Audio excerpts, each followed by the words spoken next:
with your families and loved ones. And the most important is to keep safe. And we're trying to do our best in order to do it like every day with all the population over here in Israel. You know, security those days over here, it's a challenge for us. It's a different ball game. It's something that we are not familiar. We understand that we are facing something that is one of generation. We have a lot of question mark, and probably a lot of you know the Israelis. Usually we know everything and we have an answer. Today it seems to me that I will have much more question mark for the future and where we are facing. And I'd like to share with you some of our insight. First of all, regarding your activity, the Friends of the IDF, guys, we appreciate so much all the efforts that you're doing. We know that you care about what's going on over here, and we really cherish everything that you are supporting us. And it's not by coincidence. Our national security is relying on the friendship with the Americans, and we are very proud to say it. And over here, it's across the board. The special relationship with America and the special relationship with the American. And those days we see it, how much is so important, but also in good days.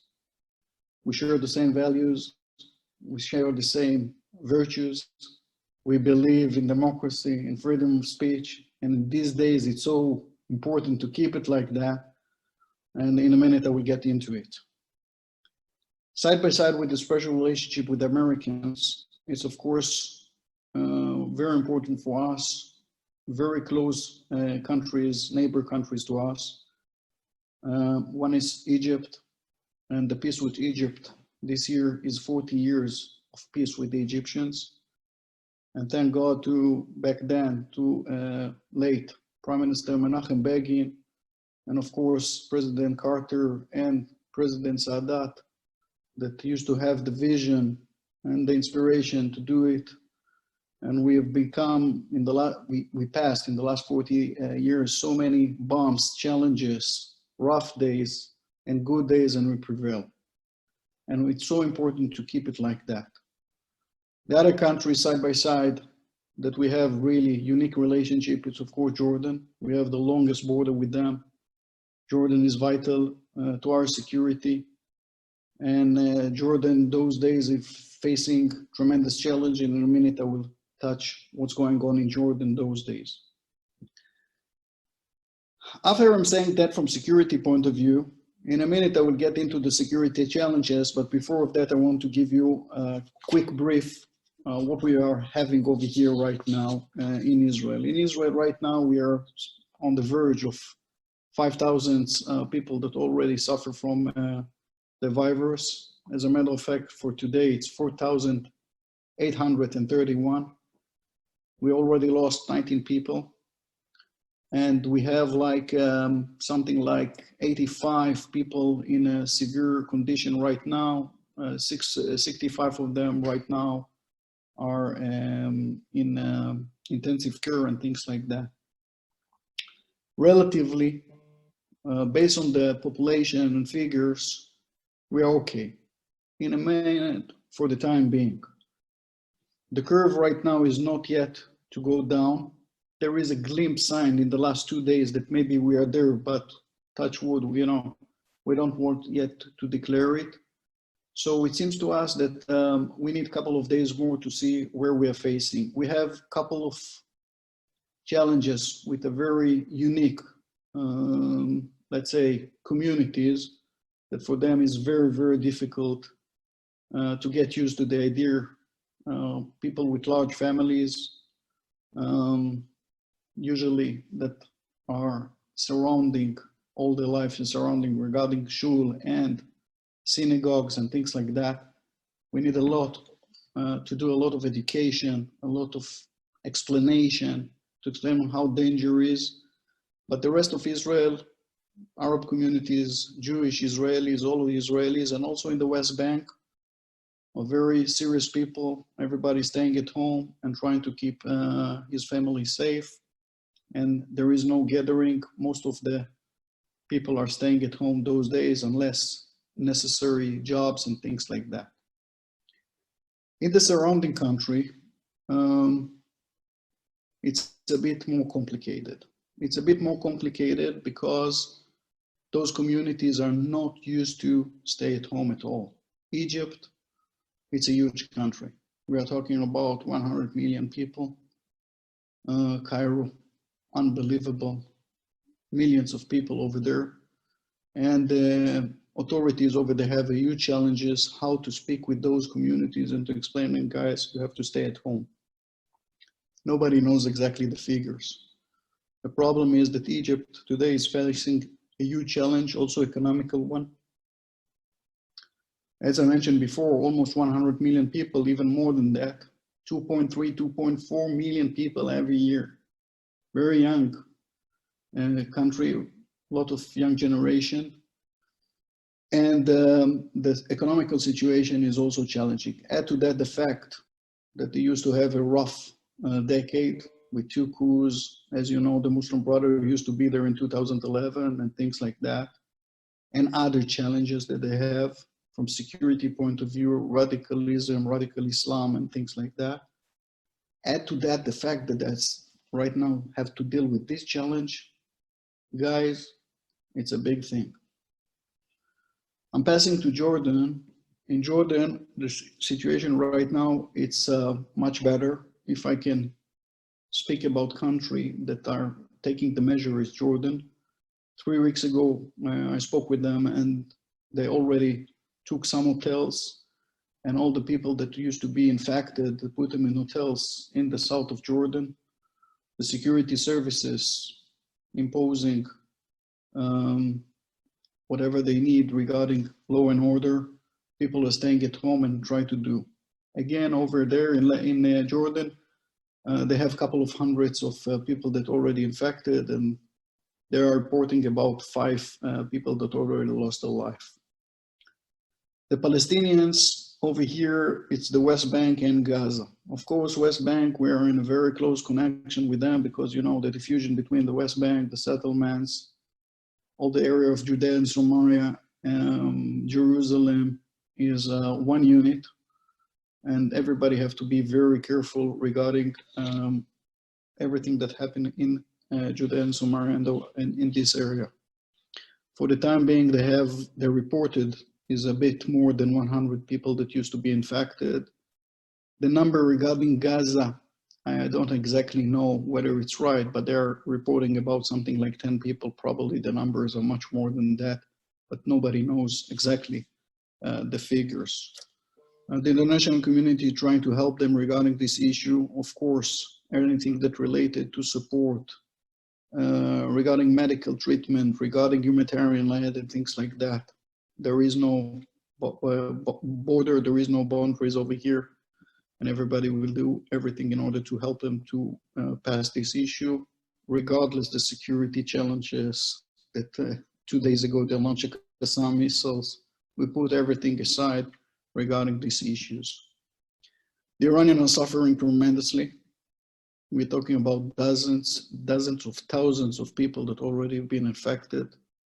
The numbers that we getting report, but again, nobody knows exactly, is above 3,000 people that already lost their life in Iran. In a minute, I will speak about other side of Iran, but what does it mean, the implication the day after regarding the regime, regarding how people will react the day after this virus with tremendous numbers. Nobody knows to anticipate exactly what is going on over there. Going back to the corona, how we see it right now. So no doubt this is a challenge that a guy like me that almost, this is the 4th decade that I'm serving the States of Israel in the security services, we never face something like that. We know what's bad guys, we know terrorism, we know how to protect our country. This virus, this is something huge. This is not typical security issues that we used to deal. It's a different kind of security. Security of the individual and the implication about country. And no doubt that countries like us, like America or like Israel, that we are so open and we are so free to do whatever we want, to take the people and to tell them to stay at home, this is against our nature. It's against our DNA of the Jewish people not to hug, not to kiss, and not to touch their children. And you can imagine over here that people like us, you have to understand, we don't see our parents. It's already the 5th week that the parents are divided. We're trying to protect the oldest community over here. They are the most vulnerable one. By the way, most of our people that we lost from this virus are people that relatively not young people anymore. And this is a huge challenge. Now, this uncertainty is coming to the point that we don't know what will be the implication the day after. Things that we haven't thought about regarding the economy, regarding politics, regarding healthcare, regarding how the country is dealing with those issues. We're already pouring very similar, not similar to the figures that the American administration is pouring, not $2 trillion, but relatively to the Israeli government, a lot of money in order to help so many people that need this help, and some occupations over here that immediately you need to eject, otherwise there will be collapse. Some of the decisions, and big decisions, are taking in no time. Usually people like us that belong to the government, there is a process, there is a procedure. You have to double check. Over here, you don't have a time. You need beds, you need ventilators, you need whatever, immediately all the kits to check the corona. You need to pour money, whether it's good, whether it's effective, things like that. We will get into it later on, but no doubt that there is a learning curve and there is a learning process over here, and we're trying to every day to check whether yesterday we took the right decisions regarding these issues. The implication that we are taking is also a question mark, because we don't have something to refer to that, because we don't have enough experience. So we're trying to do our best in reason. Over here, we see a couple of phenomena that we might start to think about it. And over here, take, for example, countries that used to be, we spoke about in the last decades or last 2 decades about globalizations, that there is no borders, everything is open. Guys, we are 4 or 5 weeks in these issues. There is no EU anymore. Europe closed the borders. There is no Europe. The EU right now, each country for itself. I'm giving the EU as the perfect example of globalization and things like that. I'm not sure that they used to remember where's the border between Switzerland, Germany, Italy, in the Alps and things like that. Some villages are more close to the other countries. Right now, everybody's going to his own nation. And there is a lot of things that we are doing right now that we never done before. We took a decision that some of the corona people that used to be infected from the corona, we text them, guys, you're a corona, you left your house, because they have a cell phone. For a country, they're doing something else in order to protect the others. Where is the borders? Where is the line? Where is the thin line that is passing these issues? This is something new for us. And thank God that we are responsible enough, and we have the Supreme Court over here that probably will need a lot of check and balances. But when I'm speaking about us, we are a free country. There are some countries that are less free from us. What does it mean about other countries? Over here, we have a lot of questions. So if I'm referring to the United States of America and Israel, everything is transparent and everything is in the media like after 5 minutes. But all over the world, I'm not sure that it's exactly like that. Imagine to yourself that countries that have difficulties with this phenomenon right now, not immediately publish whatever they found out, the consequences, the level of the infections, how many people died, how many things like that, because they have a different kind of behavior.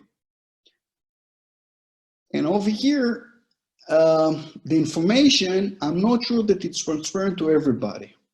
At the same time, no doubt that a lot of measures, AI measures, all the artificial intelligence that right now we have, all the new R&D, the research and development that right now so many good guys are working in America and Israel, in other countries, in order to find a solution to this phenomena, probably will bring us to new technologies all over the world.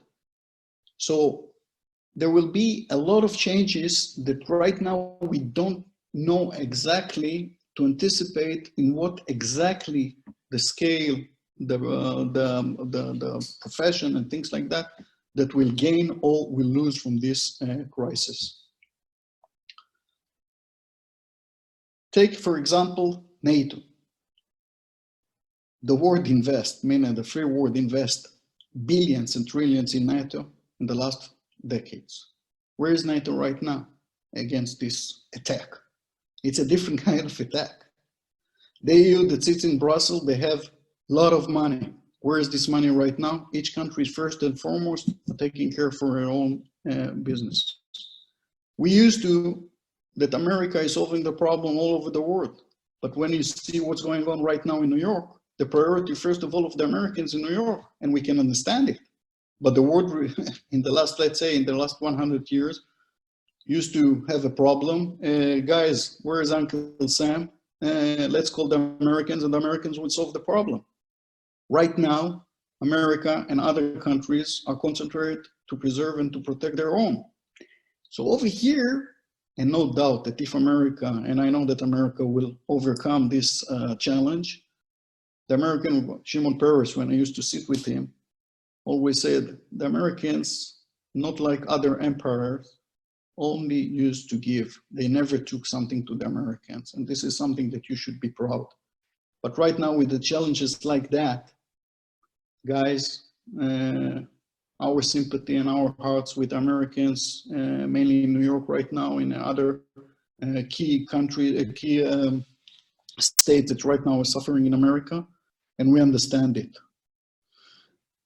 Now, I spoke about where is the thin line in democracy between surveillance, and we have a lot of tools how to surveil, how to do surveillance about citizens, or when we will have to operate and to execute more and more tools like that. And for the time being, relatively, we're not using everything.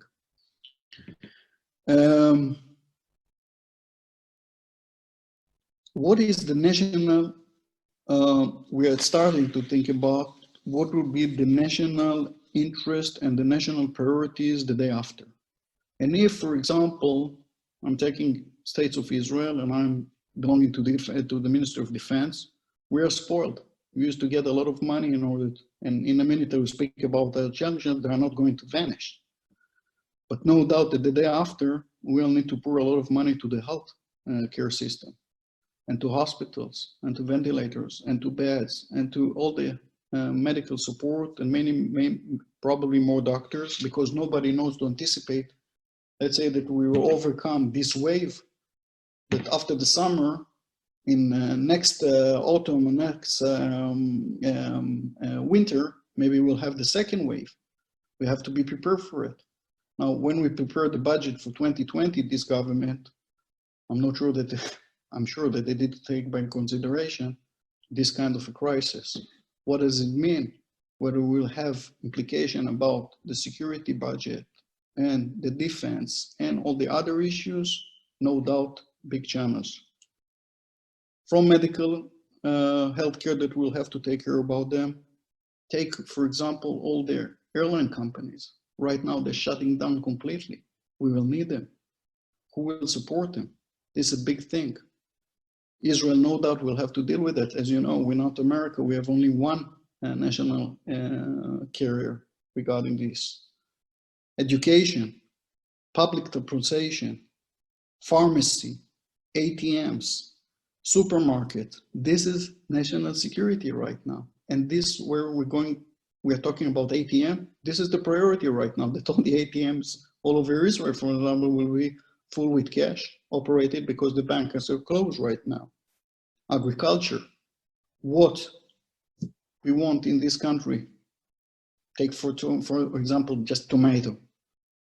Export and import, what will be the percentage that we want to raise it right now in Israel, whether we can export from other countries, nobody knows to anticipate for the time being. And no doubt that everybody used to criticize the government establishment, that we are too fat and too, right now it seems to me that government establishment, this is the one that's holding most of the countries. All these bureaucrats that coming to work, and all the procedures. We'll have to see how to deal with that issue as well. Going to our region, and excuse me that I know it's that those days everything is going to Corona, but there is also other issues, and we are in a rough neighborhood, as you know. And till a month ago, the priority was Iran, Gaza, Lebanon, and it seems to me that those challenges are still there. Right now, there are concerns from the virus and everybody staying at home also over there.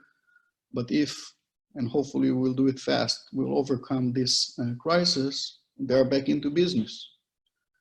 And when we waking up over here in Israel in the morning, we see a radical regime in Iran that have two goals: one, to gain nuclear military capability, and thank God to the American administration that imposed the sanction on Iran and halt it, and said that the JCPOA was not a good idea, and he went out of it. And the Iranians are trying right now to use as an excuse, because of the crisis, the coronavirus that they have right now, to ease the sanctions. And we're saying, guys, we have to treat the Iranians regarding medical support and of course humanitarian support like there is no nothing else. Whatever the Iranian, everybody can save life over there, we should do it. But at the same times, if we will ease the sanctions, eventually the Iranian will get a nuclear, military nuclear capabilities. And the Iranian simultaneously very, very aggressive over here in the region. Also these days, 2 days ago, they're launching surface-to-surface missiles from Yemen, from Houthi land. There is no Yemen, the Houthis control Yemen completely. They launch it against the Saudis in Riyadh. In the crisis, dozens of thousands of people are dying in Iran, suffering in Iran, 3,000 dead, and they are launching missiles against the Saudis. The Iranians are very active in Iraq, trying to topple right now. There is a new government they're trying to establish right now, the Iranian against it. The Iranians are launching missiles from the green zone against the American embassy. The Iranian operating in Syria to establish right now surface-to-surface missile infrastructure against us from Syria. They're stirring and trying to do problems in Lebanon. They're, as I mentioned before, in Yemen, they're all over. And they're continuing all the time to do and to cause problems in the region. And before this crisis, the Iranian used to be a very big challenge for us, and the day after they will become also. Sadly, the Europeans are not with the Americans yet regarding the sanctions. The good guys should stick together as a fist. And it's so important that the European, mainly of course, the Brits, the French, and the Germans would join forces with the Americans' policy regarding Iran. Vital. Going back to Iraq, Iraq is in a mess. The Shia militia is working over there, trying right now to become more close to Iran. The Iranians are the mastermind behind them. And they trying to put every stick that they can in the wheels of the Iraqis to succeed and to create a decent government and decent way of life. Syria is a mess. Syria is a mess because there is, after 10 years that Bashar al-Assad used to kill more than 500,000 people of his own people, more than 500 people he killed from his own people, using all the methodology against civilians. He's still there. The Russians are there, the Turks are there, the Kurds are there, the Iranians are there, Hezbollah is there, and thank God the Americans are still there in a way, because they're seizing the highway from Iran to Iraq to Lebanon, and in the end of the day, they are vital to the stability of us, of Jordan, of the Iraqis over there. And the presence of the American forces in Syria and in Iraq. This is something so important those days when everything, so many balls in the air, there is so many bumps and a lot of challenges, and it's so important to keep it like that. Lebanon is under the influence of Hezbollah, as you know. More than 100 rockets are aiming to this country 24/7. And you know something? Thank God we are strong enough. First of all, we have the IDF. We have beautiful capabilities. Thanks to the Americans, we have the beautiful equipment in the world, and we are very proud that we have it and use it. But much more important than that, we are very proud that who is sitting in the cockpits, who is operating the Navy and things like that. This is our boys and our girls. We never ask for somebody to do the job for us, and we like to keep it like that. We will never jeopardize American life. We know how to deal with all these challenges together, meaning based on the Israeli capabilities. And another thanks that to the American Congress is the $500 million that we are getting every year from missile defense. And over here we have a beautiful missile defense that we, as you know, develop ourselves, and some of them with the help of the Americans. And the Iron Dome is doing miracles, saving so many lives over here of Israelis in the south of Israel when the Hamas is launching Qassams. And it's so important to keep it like that.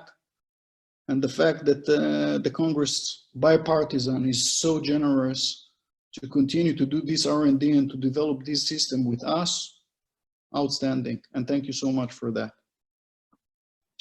The main issue with Lebanon right now is the fact that there is factories in the middle of Beirut and in other sides of PGMs. What's PGMs? PGMs is precise and guided missiles that those guys, the bad guys, are taking as stupid missiles, buying in a couple of dozens of dollars a kit of GPS, and the accuracy of these stupid missiles is becoming lethal. They can almost hit any target over here in Israel, and that's why we need to invest a lot how to protect this country. And we are trying to give a sense, and this is the most important issue, the sense of safetiness to every civilians in this country that have the ability to do whatever he wants all over the year, like he's living in the middle of Wyoming, Stockholm, or Paris. Regardless the fact that we have 100,000 missiles of bad guys that are aiming to this country. And we are proud about this sense of security that we are giving to our people. Jordan spoke about them in a minute, in a glimpse before. Jordan is already 10 millions of Jordanians. It's not anymore small countries. They have between 2 to 3 million refugees from the last devastating crisis that happened in Syria and Iraq. A lot of them came through the borders. And the Jordanians have to deal with a huge economical challenge over here. The IMF is trying to help them. Recently, they signed a contract with them. And it's so important that every free country that have the ability to help the Jordanian will continue to support Jordan. Jordan is a great country that should be stable and flourishing. Many people ask me about the Gulf fees. So the Gulf fees, as you know, we learned something for the Bedouins. We have time. And no doubt that after 70 something years that we are over here in the region, they understood recently that we are not the guys to hate. And slowly, slowly, the relationship between us and the Gulfs are improving. But again, most of you will understand me because we are from the same tribe. We want the whole shebang. We want the courtship. We want the ring. We want the chuppah. We don't want to be the mistress. And if it will take some more time, it's okay. We are here, we are going nowhere. And then we will have the will to do it. We are here and we are willing to improve all the relationships with the Gulfies. Regarding Egypt, I spoke about the challenges with them. And one quick word about the Middle Eastern countries around us.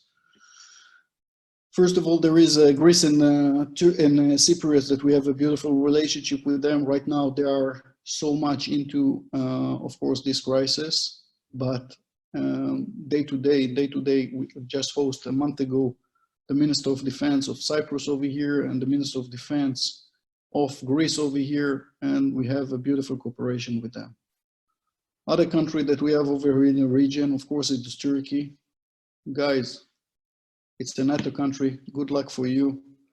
It's an American challenge. Sadly, we used to have a beautiful relationship with the Turks. We thought that the Turks would be a bridge on the Bosphorus between the European side and the Asian side. Sadly, the Turks recently, in the last years, took a side against us and against other countries, also European one. There is a crisis right now, really challenge between them and the Americans. But again, it's a big country, important one. I hope that they will get into senses and we'll go back to the good relationship that they used to have with the Europeans and the Americans. Last word regarding the Palestinians, bill of the century and things like that, published like 2 months ago. It's looking like a decade ago, but we'll have to wait and see. Those days we are forming a government, as you know, over here. Hopefully next week or in the next few days, unless something that Allah wants, we'll have a government. It's a political decision over here and they will have to deal with that. This is not for us, for the professional, whatever the political level will tell us, we will do it against eventually. I'm with you guys. Hope that I gave you a brief about what's going on over here. And Cliffy, if you want to take from here, I'm with you. Thank you.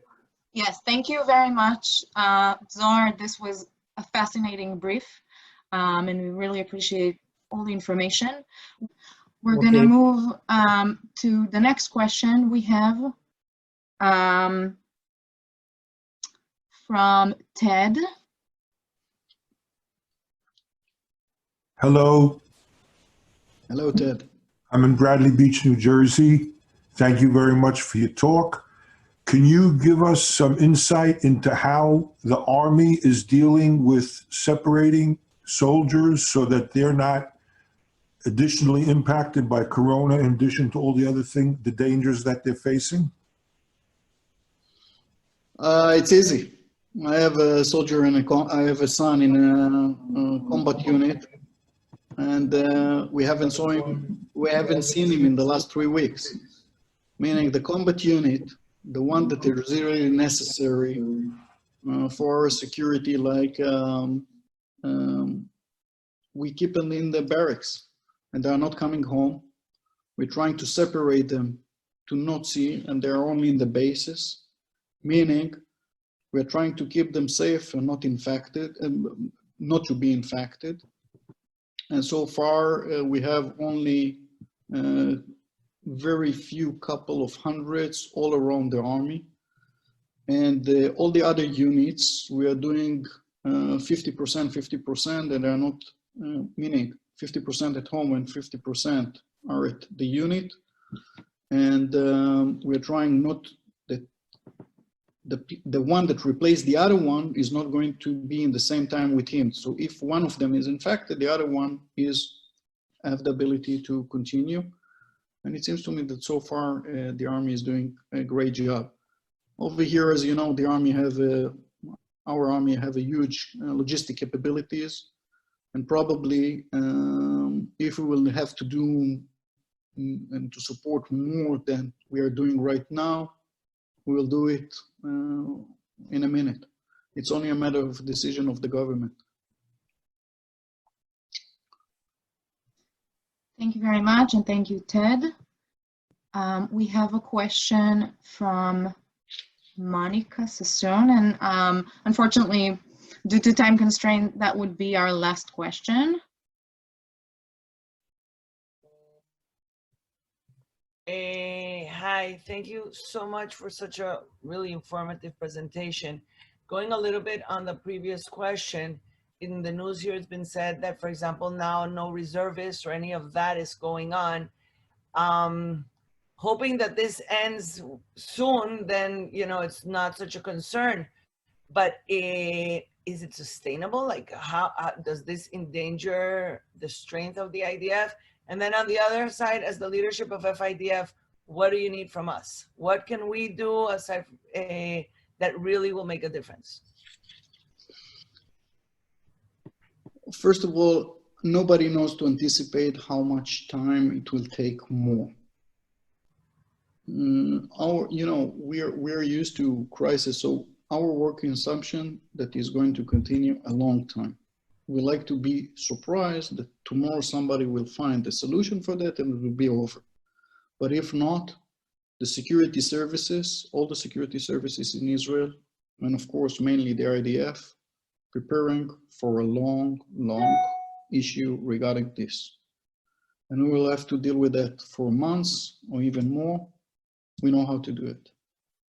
And we'll try to keep all the essential unit operated 24/7 to protect this country, that if some bad guys will try to seize the moment and to try to challenge us in the middle of this crisis, we'll know how to deal with it.